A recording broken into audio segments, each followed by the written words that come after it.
Happy Life, Chapter 100. Don't yell. No situation calls for yelling because it makes the situation even worse. When you speak in a normal tone, the rowdy will become silent so they can hear you. Should you try to compete with them by yelling too, you will lose your voice and will not be heard. The voice reveals a person's behavior and emotional state. We are not referring to the vocal dynamics of professional speaking, which does have its purpose, but to a natural, audible, and friendly tone. Have you heard yourself on tape, especially when upset? Try it. This is funny, to try to hear ourselves.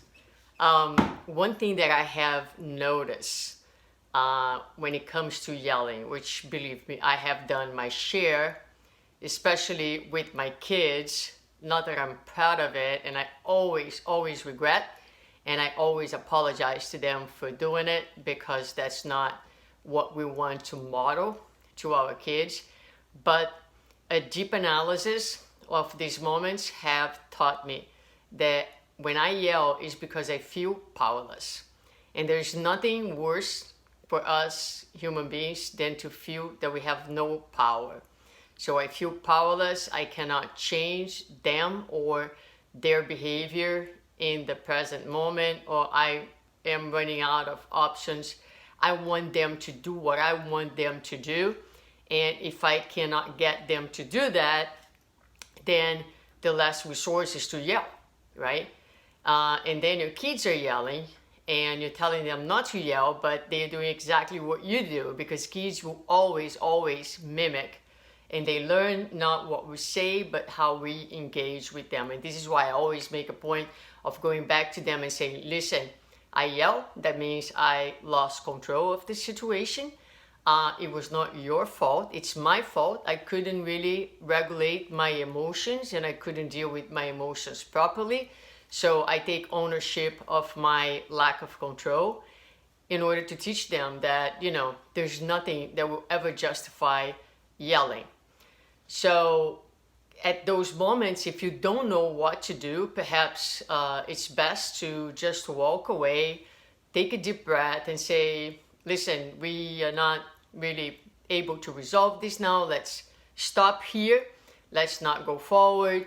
Let's think about it. Let's give it a little bit of time and resume when we are emotionally capable of talking. Because as conflicts rise, you also start to getting more and more defensive and unable to see any way out of that particular conflict. And a lot of times when you give some time, that allows you to breathe, it allows you to reset, and a lot of times allows you to see and come up with perhaps a midway or a way that you can talk to your child and redirect them without yelling, but with, being firm, but also loving, and take the moment not to humiliate them, not to put them down.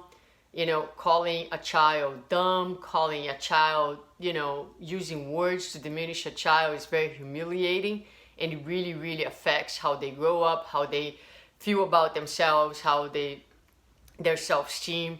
So we can do a better job by learning how to govern our own emotions. And I took it to the parent-children relationship, where a lot of times there is room for a lot of yelling to take place. But in any conversation at work with people that you are disagreeing, every time you are yelling is because you are losing control. You are in a position of frailty. You don't have any other resource.